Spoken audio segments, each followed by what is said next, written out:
May kaya dapat tandaan, pag may bagyo, narito ang ilang mga hakbang na dapat gawin. Mga hakbang bago ang bagyo. 1. Mag-monitor ng mga update sa panahon. 1. Maghanda ng mga kagamitan tulad ng flashlight, radyo, at mga baterya.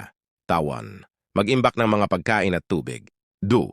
Maghanda ng mga gamot at mga unang tulong. 3. Mag-evacuate kung kinakailangan. Manahakbang habang may bagyo. 1.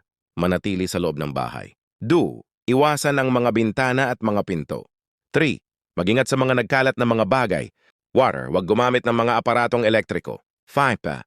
Manatili sa mga lugar na mababa at malayo sa mga bintana. Mga hakbang pagkatapos ng bagyo. Sa mag-iingat sa mga nagkalat ng mga bagay.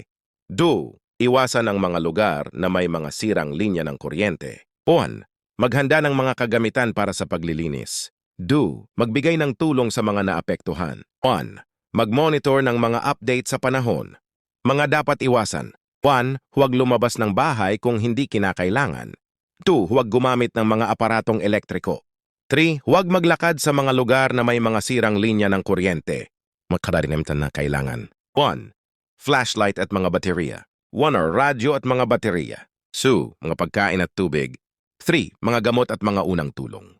Tandaan na ang paghahanda at pag-iingat ay mahalaga sa panahon ng bagyo. Huwag magatubiling magtanong kung may mga katanungan ka.